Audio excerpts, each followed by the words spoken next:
Fantastic. Better? Fantastic. I don't see any masks, so that tells me mainstream media is not here. Right.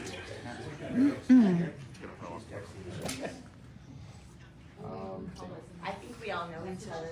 I don't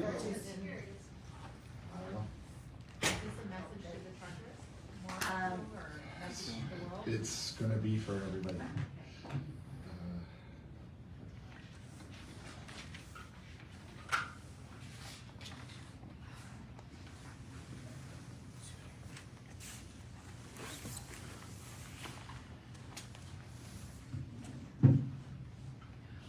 I can't promise I won't knock it off by accident. I'll forgive you. I may end up passing over it. All right, everyone, we're going to get an update.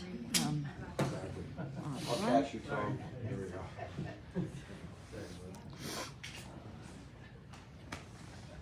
All right.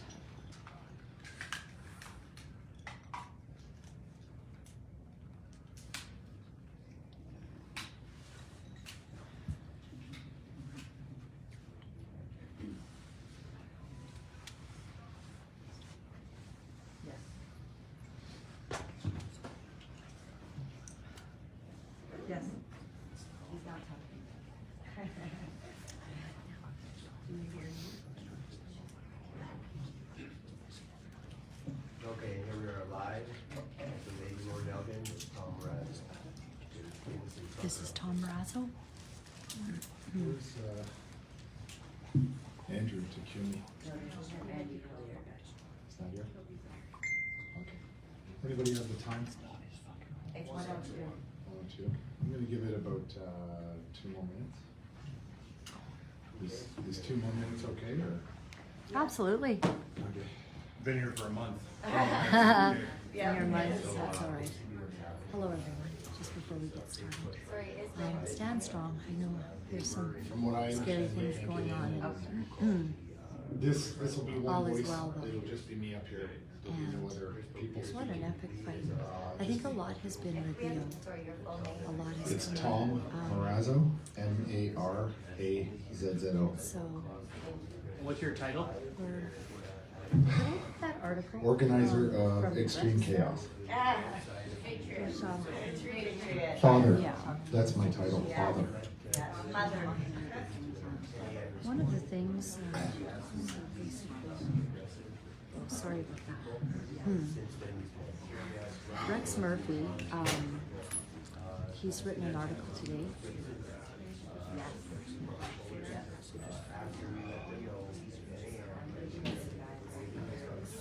Trudeau's wild misuse of state authority. Can it, does it hear through the tape? Trudeau's wild misuse of state authority. He asked this question, and it's a very good question. Are there no hero MPs willing to denounce the gross You're gonna cue me in? Yeah. Okay. All right, Before you do usurpation that, though, of citizens' rights? before Andrew Where's starts, the I just hands? wanna explain one little thing about this here. I will take questions at the end, but understand that in 1994, in April, when Rwanda exploded into a civil war and 800,000 people were killed in a short month, all the media in the world wanted to talk about was Tanya Harding. I'm not playing that game. Okay? You got questions? They're about the convoy, not about the drama. Okay? Thanks. Could you just All right. speak a little bit closer? into the Sure. mic? Yeah. Yeah. So we'll start in 30 seconds. If anyone is live, please cancel the live. We want to start all together. So everyone's camera, just make sure you're ready, and we'll count down from 10. Upon which we will take 30 seconds to a minute to let the rooms fill on the live. Tom will say his comments, and then a question and answer period with a follow-up, of course. Okay? When we cancel this live, we just ask that everyone remain silent in the room until we get thumbs up from all cameras that we're no longer live, for uniformity. Okay? Thank you. Can you guys hear me? And is everyone's ringers off? Can you triple check? Thank you. Yeah, and please don't get into phone calls when I'm up here on the phone at the Yeah. back of the room. It's pretty distracting to me. I'll forget my name. Please. So we'll close the door as soon as he's ready to start. Are you ready to start? Yeah, we're about 30 seconds away. We can close the door. Everyone's ringers off. And if you take a phone call in this room, I'm kicking you out. Yeah. I got them both.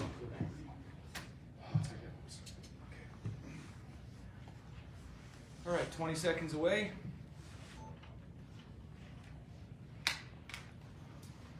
And for anyone doing a title, it's Tom Marazzo, Marazzo.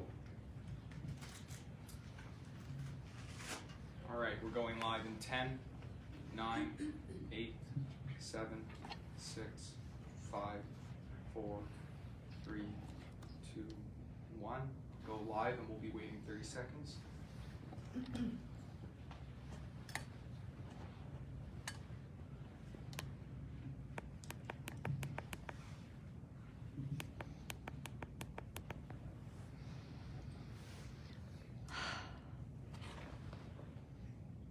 Thanks for joining us, everyone. We're just waiting for the live rooms to fill.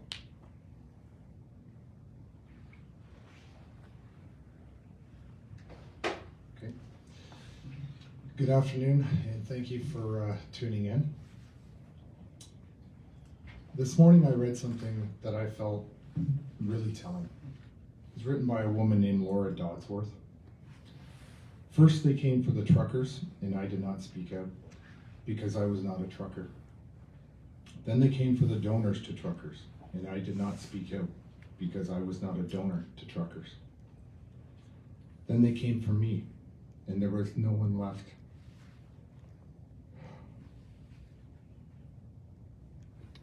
To speak for me.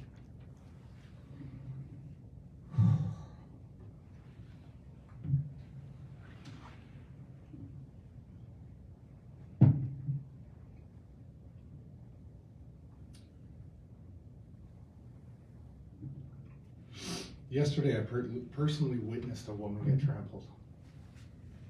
Her name was Candace Sarah. She's alive, despite the rumors. However, today, police are employing pepper spray against Canadians. So it's a dark day in our history.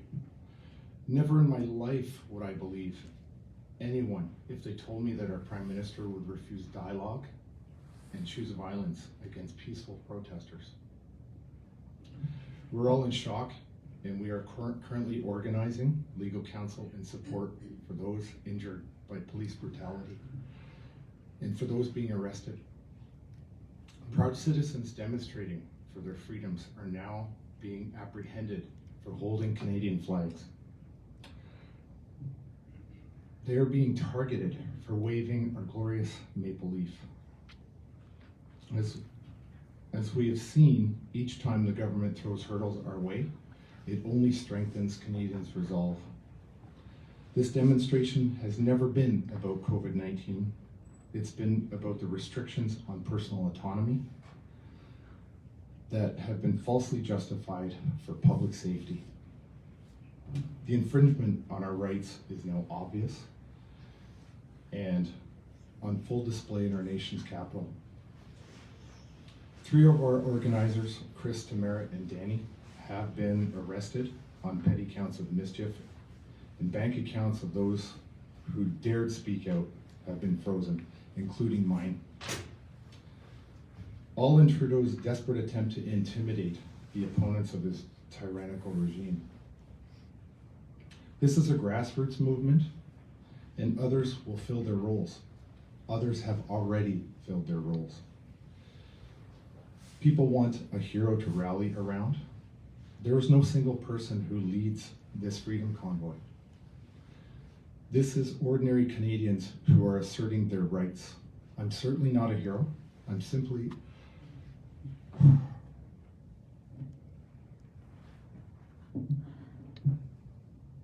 father.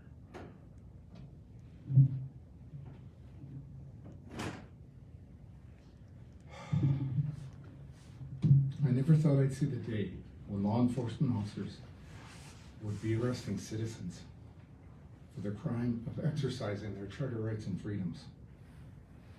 to free assembly and free speech. It remains to be seen if Canadian democracy can survive such an abuse of power.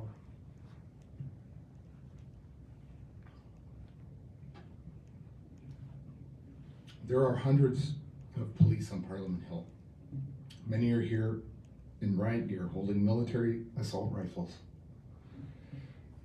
There are armored vehicles and police transport buses. For what? We have no answer to that question. When someone held up their arms to protect against a baton being swung at their head, the Ottawa police claimed that their weapon was being reached for. Now they are claiming that not a single protester was trampled. I saw it myself. I was 10 feet away. Minutes after Tamara Litch crouched down to be in a picture with a little girl while exchanging hugs and well wishes with fellow demonstrators, she was arrested for aiding and abetting mischief. The next day, Danny Beaufort pleaded with his fellow police officers right here beside me. He stood here, right here, and pleaded with his fellow police officers. And he was immediately arrested within the hour. This is very reckless, and it escalated, and it is escalating. It's escalating our support. That's all it's escalating. It's painful. Is this a democracy? Is this Canada? Can you hear democracy's death knell? It rings louder than the truckers' horns. The mainstream media has portrayed us as anti-government. I read that this morning on the mainstream media. Well, I've been pleading with the official Canadian government to talk and read our plan, because the only plan that they have is violence. And the institution of a Chinese-style social credit score system, the entire federal government, all of the members of Parliament at the federal level should be ashamed of themselves. They have failed us badly. But instead, they're going to give themselves a third pay raise throughout this pandemic, while other people are going to lose everything. We have always been a peaceful protest. There has never been violence in the 3 weeks that I have been here. Just peace, love, hugs, and singing "O Canada." The violence came to us when the police arrived. The police brought the violence. To that end, as a movement, we have chosen to peacefully withdraw from the streets of Ottawa. There is nothing to be gained by being brutalized by police. We will simply regroup as a grassroots movement. If the police can tame their insatiable need for violence and remove the barriers preventing us from actually leaving, we will peacefully withdraw starting today. The truckers will be initiating a charter challenge, seeking to have the court strike down the unconstitutional vaccine mandates that discriminate against us all. I'm going to read this from a dear friend.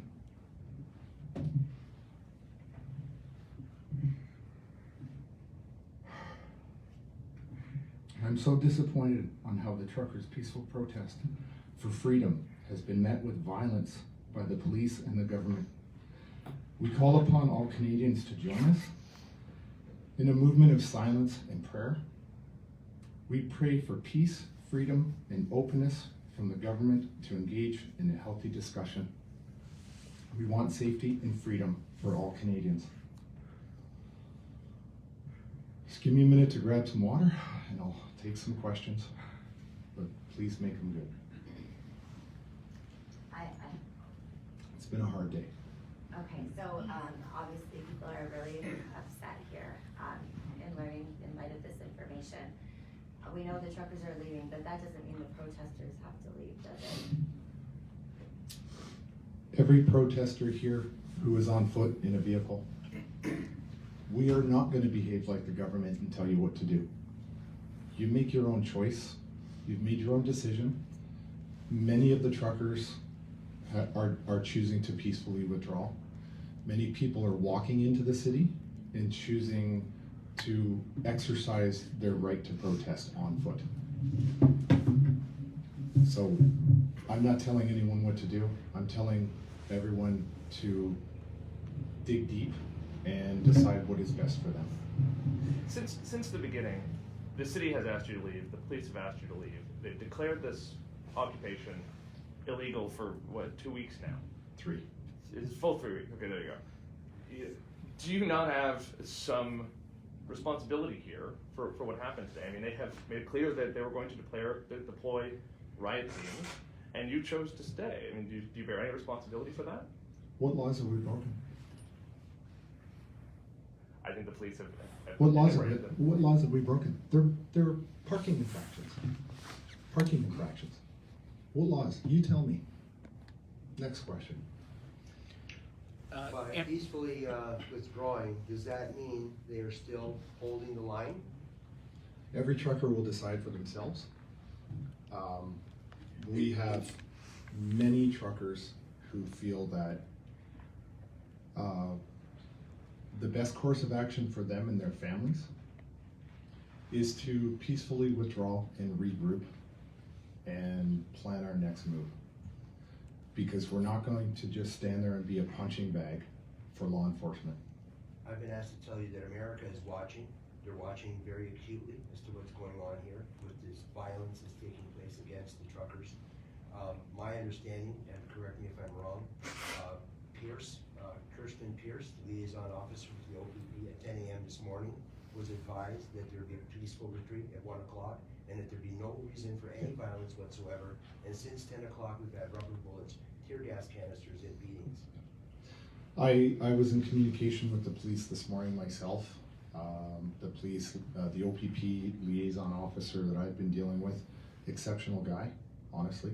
He passed up the message up the chain of command. I guaranteed him that the vast majority of the truckers do want to peacefully withdraw, but it is an individual choice for every trucker. And we need their assistance to actually move barriers to let us out. And we also need to be able to get fuel into those trucks so that the trucks can actually drive out of here as well. And the response I got was, I'll pass it up the chain. And you know, that was at about 10 after 10 this morning. Tom, Andrew Lawton, True North.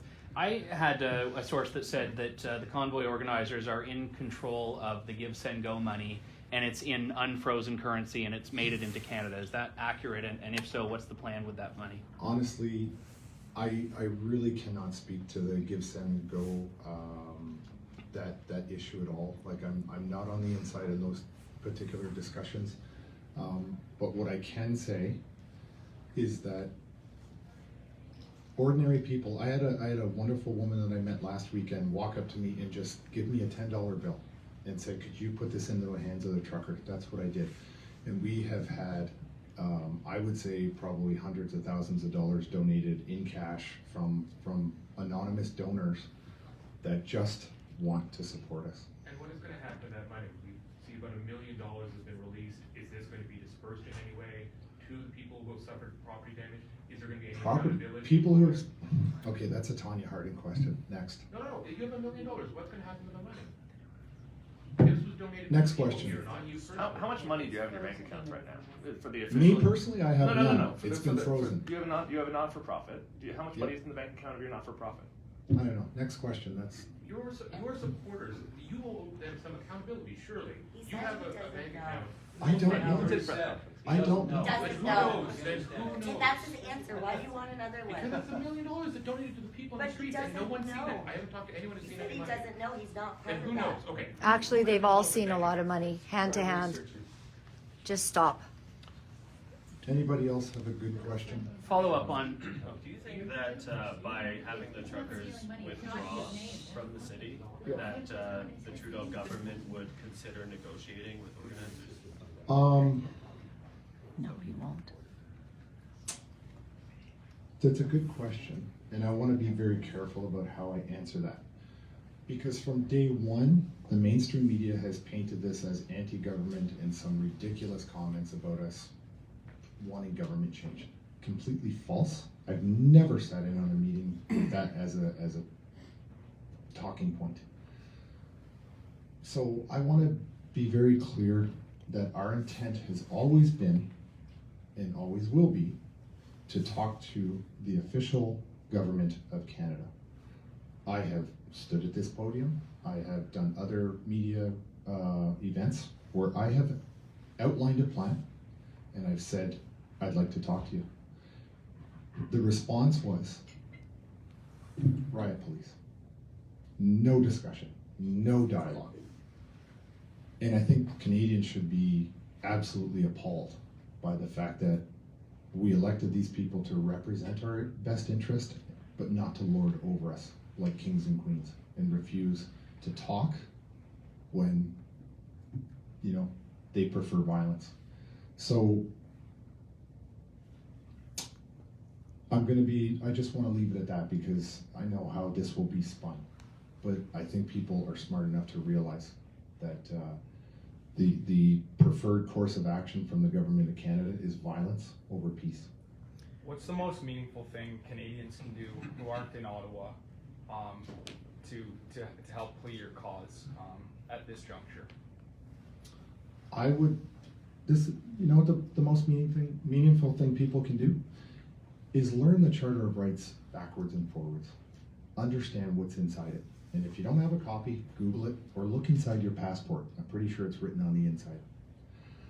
Start exercising your charter rights. Do it today. I don't wear a mask. I haven't worn a mask since the spring because I read the science. I understand the science. A virus is 3 microns. A mask, though, the holes are 60. It's like kicking a fly through a field goal. And I know that in the mainstream media world, the soundbite will be that Tom is an anti-masker. Yes, I'll wear a mask when it makes sense. If it, I've talked to the vaccinologists, Dr. Byron Bridle, say it doesn't make sense. That's the science I listen to, not the political science, the actual medical science. You mentioned speaking to the OPP liaison as recently as this morning. In your conversations with police, has there been any discussion about whether there's an amnesty granted to those leaving peacefully today, or has that topic come up in your conversation with them about arrests after the fact, arrests today? Not directly with the police. They haven't indicated to me one way or another, but I have been told that it's a bit of a catch and release operation where they're taking people to the edge of the city and releasing them outside of the downtown core. That's what I've been told. Most of the other organizers have been arrested and charged now. Are you facing arrest? I asked yesterday if I asked the OPP liaison team if there was an actual arrest or a warrant for my arrest, and they said not to their knowledge. But today's Saturday. I don't know. That was Friday. Or is it this today, Sunday? I don't even know what day it is. Saturday. It's starting to be Groundhog Day. Right. Americans are asking that in the United States, every elected official must be licensed, bonded, and insured, from school boards to governors. The license is their oath of office. In the United States, they've started to go after the bonds, and they're winning. Is there a similar type of thing here in Canada? You'd have to ask a lawyer. That's a good question. I'd love to see the results of that question, but I don't know. And they are winning in the United States, yeah. So maybe we should be going after them through the Charter of Rights. Yeah, I don't have any answer for that. There was a question over here. Yeah, just a follow-up. So when all the truckers who are here are getting in their trucks and leaving, you said that you want them to go home. So are you? No, I'm not going to tell them where to go. We have places for them to go as an intermediate point where they can rest, refuel, and say goodbye to friends, or say what's next. But are you wanting to see, or specifically not wanting to see, other blockades form at other points in the country? I think as a grassroots movement, we will. For example, we had no communication, no contact with what was happening in any of the other grassroots movements across Canada. Niagara Falls, Fort Erie, Windsor, all across the Canada, all these grassroots movement popped up. You could say that we inspired people to actually take action, but we certainly were not giving any direction. These movements are just organic. They pop up where people want to get up and do something because they're fed up after 2 years of being treated like this. Yeah. So we are not directing anyone to go specifically to any one place and to take any action. We are simply peacefully withdrawing from this area because we don't believe that there's anything that can be gained by being a human punching bag for the police, or being arrested, or having their property seized or destroyed. So we're just going to regroup and figure out what's next. Maybe it's the court action that we're going to be not launching. Maybe it's actually more grassroots movements. One more question. The Americans are saying that they've read over the emergency declaration, and the Charter of Rights and Freedoms is supposed to survive the emergency declaration, which means the free movement of a Canadian citizen anywhere in the country without any obstruction whatsoever. How can the police justify this militaristic state where they're actually barring people from coming into Ottawa? Well, it's a good question, and you're referring to Section 6 of the Charter. I've read it, as every Canadian should be reading it today. It's curious. They've given themselves political cover and protections under this emergency order, which do not apply to us here in Ottawa. Maybe there was a case to be made that they applied somewhere else, but they don't apply to us here in Ottawa. But I find it very interesting that at the federal level, the federal MPs did not go to work yesterday and actually start debating the actual legality or the improper use of the Emergency Act, which is their duty to do. And instead what they're doing is they're stalling, and they're allowing these things to happen to Canadians right now until the 7-day period ends. And then at the end, they can all look at themselves and go, oh, oops, yeah, we did vote it down. But the damage is already going to be done, right? So we need, honest to God, people with moral courage in this town. Moral courage. Absolute moral courage. Because people here are displaying physical courage and a lot more moral courage than you're seeing up in Parliament at every party's level. Or every political party in this country. I'm not impressed with any of them. But I will talk to the federal Liberal Party if they want to sit down and go through this plan and make it work. Laura, oh sorry, I'm going to come back to Laura. Yeah. Sorry. So just the public is asking a bunch of questions here, and one of them is, what do you see happening, or do you have any insight or opinion on what may happen this coming Monday? A lot of grandstanding, a lot of political theater, but I'm very doubtful that any substance will come out of it, if you're referring to the vote. I think it'll just be the greatest show on earth with no results. That's Tom Marazza's personal opinion, because you asked me, not the comment. Laura Lynn, you had a question? Thank you. To your point about the all federal parties, I'm reading here that Speaker Anthony Rota said, given these exceptional circumstances and following discussion with all recognized party leadership, the sitting today is canceled. More information will follow. And that's to do with the lack of debate that took place yesterday at a very crucial day. And he seems to be saying that all leaders agreed to this. Where was the Conservative Party leadership in a moment when we are on the street being attacked? Where was the fight? Where is one, as Rex Murphy says, where is one courageous hero in all of Parliament? It's a great question. And I think all Canadians should be asking this question. Where the hell have they been for 2 years? Okay, honestly, where have they been? All in the globalist pocket. Well, I'm not going to speculate on that piece, but you know, it's pretty just at a Canadian level, just within our own borders.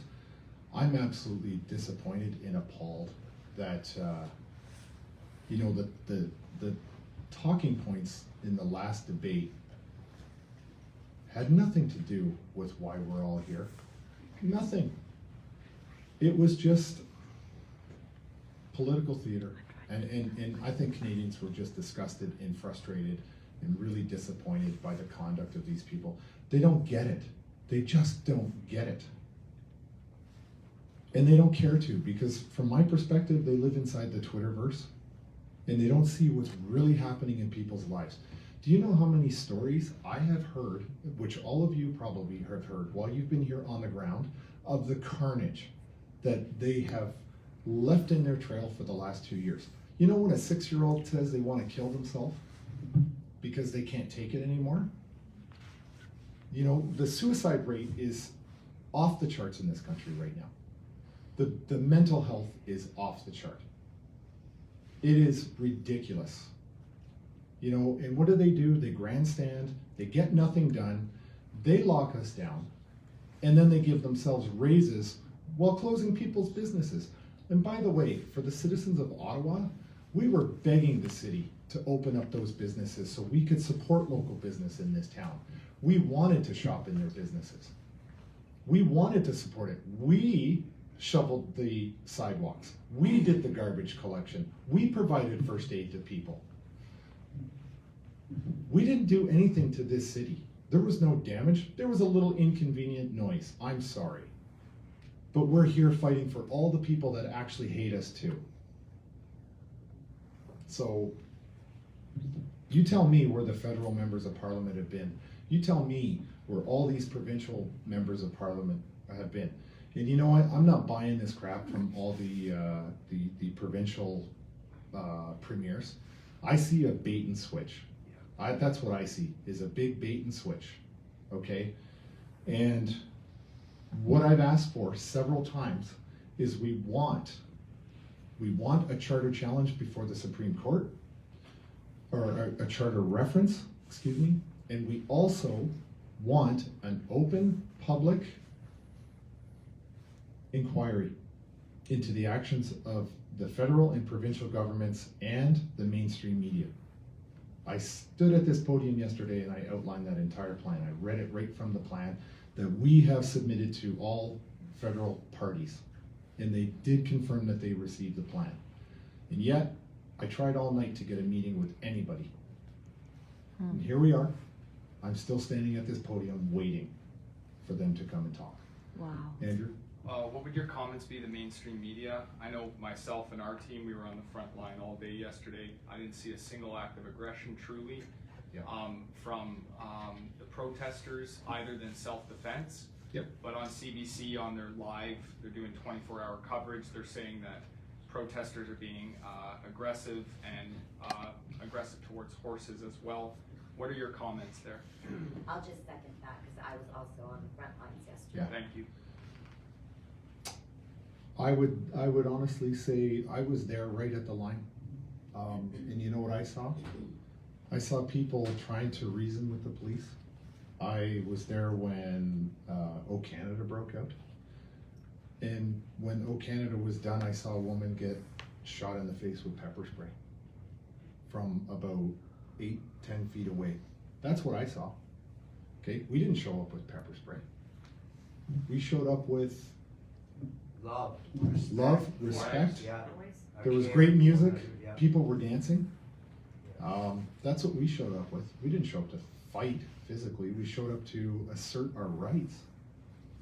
They showed up with assault rifles, rubber bullets, tear gas, pepper spray, riot gear, snipers, UAVs taking our picture for facial recognition. That's what they showed up. You know, the full force of law enforcement was here to go against unarmed citizens in this country, in our nation's capital. And we've given them a way out. We've given them a plan. They work for us. We don't work for them. They can't seem to understand that. You know, this isn't some little hostage negotiation. I never asked for things. I asked for a conversation. I asked for them to listen. Here I am, standing at a podium again, with not one member of the federal government standing here talking to any of us. Complete failure. They should be ashamed, and I would say the mainstream media has a lot to account for. I watched it this morning. I couldn't stand it anymore. I had to mute it. I had to mute it because I couldn't stand the way they positioned the story. They create a narrative that we brought the violence. We brought the peace. We brought the hugs. They brought the violence.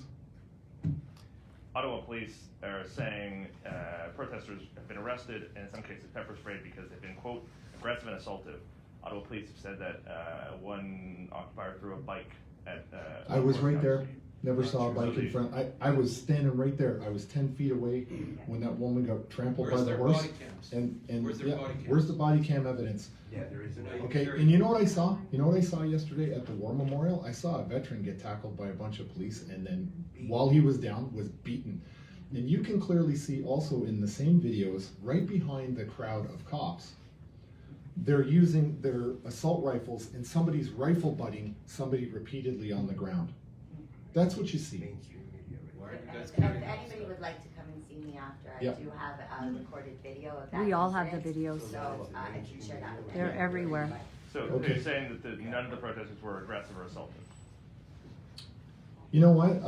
I cannot say that with 100% certainty because you know what? There is such a thing. It's actually truly, it's been studied in science called mob mentality.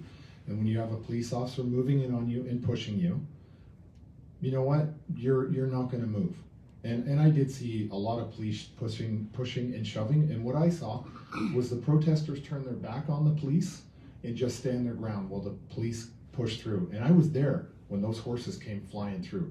They were enormous. Those horses are huge. And we just got pushed right out of the way like we were not even there. And it was unnecessarily violence. It was just disgusting. And I hope that each and every one of those police officers that were there yesterday go home and they went home last night and looked themselves in the mirror and said, what the hell am I involved in? Who's telling me to do this? Who is controlling, for a police officer, if you took an oath to serve and protect, I don't know who in the hell you were serving or protecting. How else did you see this ending? I mean, you've seen images, I'm sure, of police breaking up protests in other cities, Toronto, Montreal.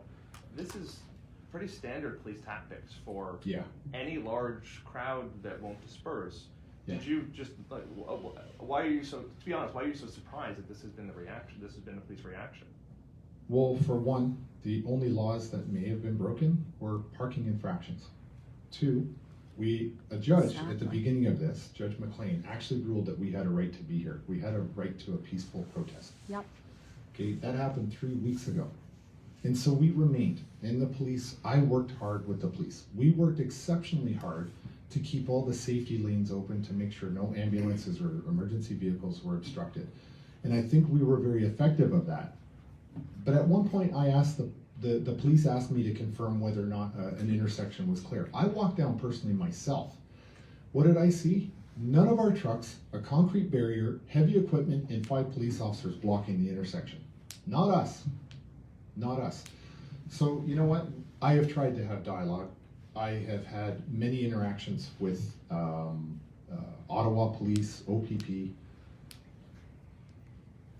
It's frustrating. It's frustrating because we have always maintained that we're here for a peaceful protest, and that we actually had a deal with the city to consolidate our trucks up onto Wellington. We had a deal with them. And then the Emergency Act came out and the OPP said, yeah, that deal you had with the city, that's off the table, you're done. We had a deal to consolidate and help open up this city so that people from Ottawa could have less stress on them, because we said from day one, this issue is with the federal government, not the people of Ottawa. And they sabotaged it. And then they took direction, the city took direction from the federal government, which is beyond bizarre to me. There are a lot of parents of small children who are here today. There are a lot of kids who are pretty close to the lines with police, or at least been moving forward. Do you have any message to the people who are bringing their children into downtown Ottawa today? You know, I personally would not bring my children into this type of a situation. That's my personal opinion for me, but I'm not the government. I'm not going to tell you what to think. I'm not going to tell you what to do. I'm going to allow other people to make their own decisions. And so I'm not going to tell parents what they can and cannot do with their children. They are watching on social media, they're seeing what's going on, and they have to do their own risk analysis and hopefully avoid the areas that are right inside the red zone and the most dangerous, right? So if you see a large group of police officers, you know that's where all the danger is going to be. So stay away from the concentrated sections where the police are. Have you won, have you lost, or is this not over yet? I want to be very careful about the choice of words, because I don't want it to be reported or misrepresented as an actual war. But I'm going to use an analogy. Okay, this is one battle in a larger war for our freedoms. This is not a white flag of surrender by any means at all. Like I said in the beginning, we are a decentralized, organic movement. There is no single leader here that can be pointed to and say, yeah, that guy's in charge making the decisions. We're all here. I'm a volunteer. I haven't been paid by this convoy at all. I haven't been paid, I haven't had a job since September. So this is not a flag of surrender. We put out a message telling everybody, if you choose to go home, chin up, shoulders back, head held high, you've done your part. Time to regroup and then reevaluate what the next step is for us. Do you think there'll be another gathering somewhere sometime? I think anything's possible.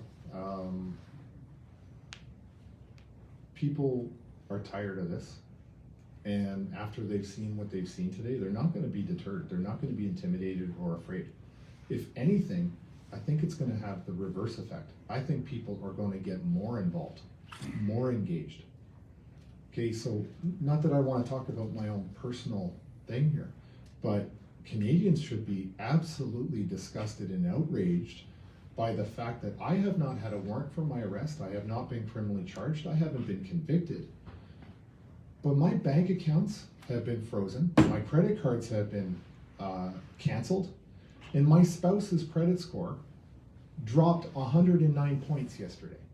She's not here, she's not tied to me, she doesn't even have my last name. So Canadians should be absolutely outraged that when the federal government doesn't have a legal mechanism to do that without actual due process, but they can deputize the banks into taking away your assets from you and trying to, how exactly am I supposed to feed my kids?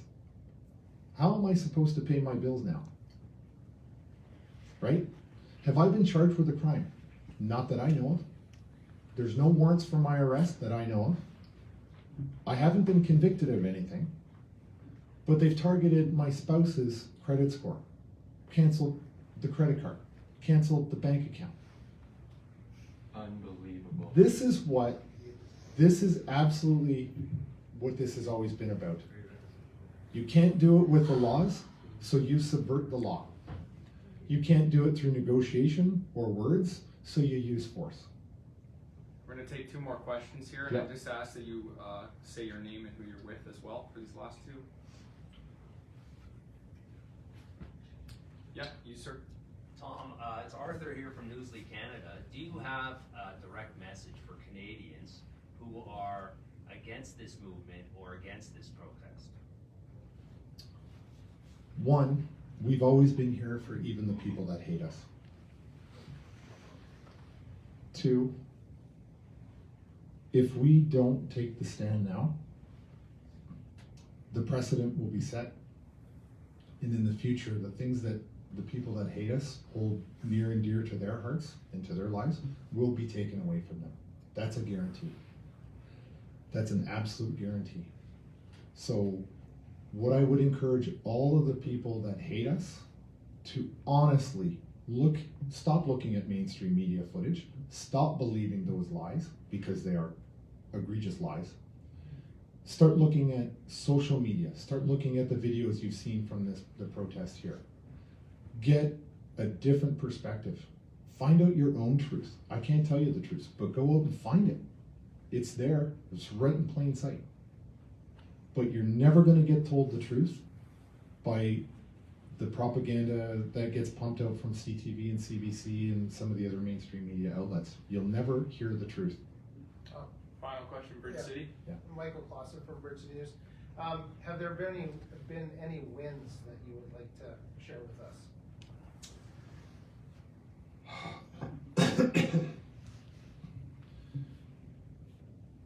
Despite the violence yesterday from the police, those streets are still filling up with Canadians on foot.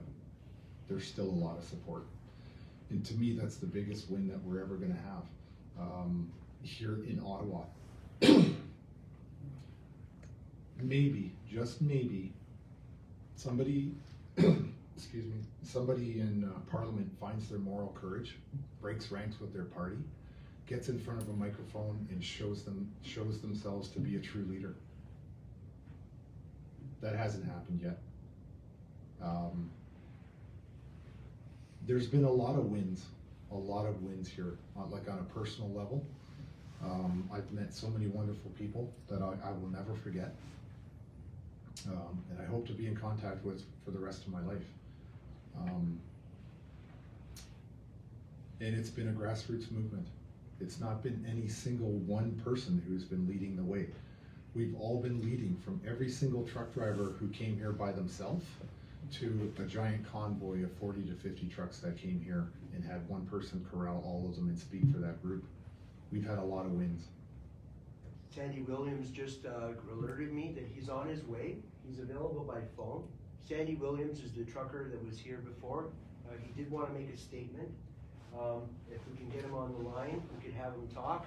I will state that Sandy said that the truckers made the decision to leave because they were appalled by the brutality of the police, the unlawful actions of the police, beating elderly people, beating elderly veterans, smashing them to the ground, kicking them, and batoning them, the pepper spray, the rubber bullets. Oh, they're just so appalled by it. And they came here to fight this, and they didn't want the seniors and the elderly and the children to be beaten on behalf of them. So they're taking their trucks away to de-escalate the absolute massive violence that is being promulgated on the citizens of this country by the federal government, by the provincial government, and by the provincial police, the federal police, and all police that are doing this, that are participating in this act of violence. So Sandy is coming. We'll do another live separately. Okay, so let's do another live with Sandy, and let's have him say a few words. And thank you for your time, everyone. Yeah. We're gonna close the live. Thank you, Tom. Thank you, Tom. Quiet until thumbs up, please. There's a hero.